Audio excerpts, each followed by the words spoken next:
সকলোকে ধন্যবাদ আৰু নমস্কাৰ জনাইছোঁ। আপোনালোকক অনুৰোধ জনাইছোঁ, জুবিন আহিব এতিয়া। আপোনালোকে জীয়াই থকা কালটো সদায় মৰম দিলে, বহুত বহুত মৰম, বহুত আশীৰ্বাদ দিলে জুবিনক, আৰু আপোনালোককো ইমানেই ভাল পায় সদায় জুবিনে। গতিকে এতিয়া আহিব, শান্তিপূৰ্ণভাৱে সকলো হৈ যাওক।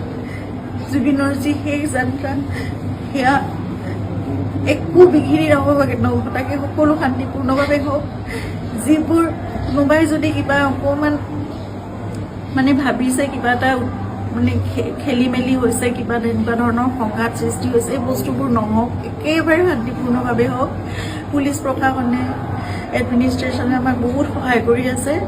জুবিন আহক ভালকৈ, সকলোৱে আমি চাম জুবিনক, শেষবাৰৰ বাবে চাম। আৰু জুবিনৰ লগত আমাৰ নিজৰ ভাইৰ নিচিনা চিন্তাৰ সদায় আৰম্ভণিৰ পৰা 2020 চনত আপোনালোকে জানে, যেতিয়া খুব ডাঙৰ এটা মেচিভ এটেক হৈছিলে চিজাৰ, সেইখিনি সময়ত আমি ইয়াত ট্ৰিটমেণ্ট কৰি আকৌ বম্বে লৈ যাব লগা হৈছিল। ক'ভিড আহিল, সকলো বন্ধ, নিজৰ জীৱনকো বিপন্ন কৰি বাহিৰলৈ ওলাই খোৱা বস্তুৰ যোগানৰ পৰা আদি কৰি সকলো বস্তু চিন্তাৰ্থে কৰিছিল। তেনেকৈ ভাল কৰি জুবিনক আমি ক'ভিডৰ এই লকডাউনৰ মাজতো বাছেৰে ঘূৰাই আনিছিল।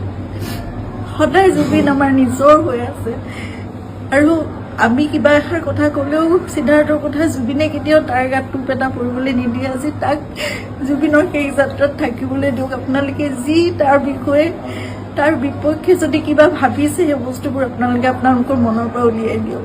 সকলো থাকক একেলগে, আমাৰ পৰিয়ালটো একেলগে থাকক, আমাৰ নিজৰ মানুহবোৰ। কাৰণ মই জানো কাইলৈ মোক সিদ্ধাৰ্থৰ ছাপোৰ্ট লাগিব, সি মোৰ কাষত নাথাকিলে মই একো কৰিব নোৱাৰিম। জুবিনৰ বহুত আধৰুৱা কাম আছে, সেইবোৰো আগবঢ়াই নিব লাগিব। এই ল'ৰাটোক আহিবলৈ দিয়ক, সি নহ'লে জীৱনলৈ তাৰ বহুত এটা বেলেগ ধৰণৰ কিবা থাকি যাব। এইটো বহুত মই মানে বুজাব পৰা নাই। আপোনালোকক সকলো অনুৰোধ কৰিছোঁ, তাৰ বিপক্ষে যি আপোনালোকে এজাহাৰ দিছে বা কি কৰিছে, সেই বস্তুবোৰ আপোনালোকে পৰিহাৰ কৰক, আৰু সকলো শান্তিপূৰ্ণভাৱে সকলো শেষ যাত্ৰাটো ভালকৈ হৈ যাবলৈ দিয়ক। সকলোকে অনুৰোধ জনাইছোঁ আপোনালোকে।